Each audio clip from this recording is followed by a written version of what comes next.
Getting involved is not just today. Getting involved is every day.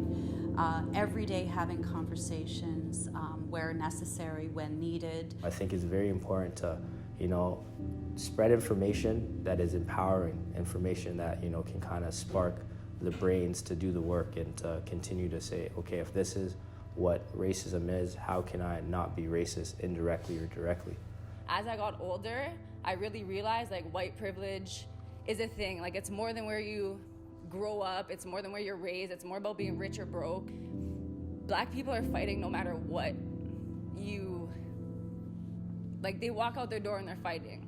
And a white person, yeah, you can be rich or broke, but they're still not being looked at the way a black man or a black woman is being looked at.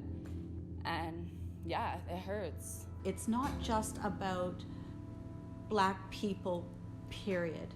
It's about how does your fellow friend, colleague, family member, neighbor, how are they impacted?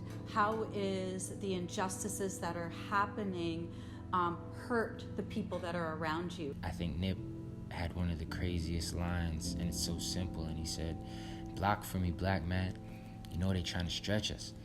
And that's just, look out for your brother, man. Regardless of the community you come from, regardless of the politics, I don't think any of it would be more significant than preserving life, So not just what they're enduring now, but what they've endured in the past, what they have to go up against on a daily basis. For some people, it's still absent-minded to them, but for most of us and the growing more numbers of us, we're realizing that is not okay. Sharing the knowledge, continuing to talk, leading with the example of how you want to be treated. Not letting, your racist uncle or your racist grandfather or grandmother, no disrespect, but don't let them poison your mind and tell you what people are if you know better. If they're telling you people are like this and you're like, I actually have friends like that. I have friends in this community who are not what you're saying they are. I'm sorry, but this is a different time. Just have the conversation, drive the conversation, initiate the conversation, call out travesties and inappropriate conversations and remarks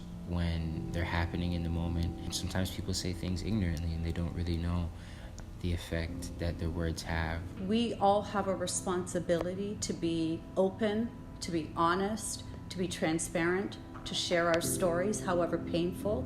Be brave enough and confident enough to understand that this is your opportunity to apply positive change. Creating spaces that, encourage healthy dialogue. So that way we can educate our community and people to understand that racism is taught and, it's not something that you just pick up on. It's something that, has been embedded in a society. Keep educating yourselves, learn how racial bias is formed, learn about things like group identity. I think one of the differences that I'm really seeing between the revolution in the 60s and the revolution today as we are living is that we have social media. Talk about it, post about it.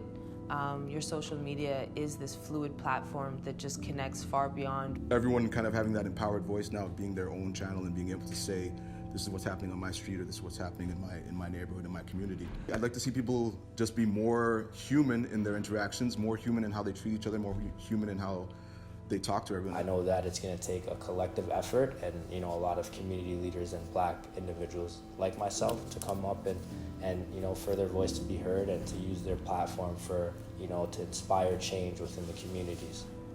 I'm the voice of every life that was cut short. Breonna Taylor. Emmett Till. Wade Lawson. Trayvon Martin. Sandra Bland. George Floyd.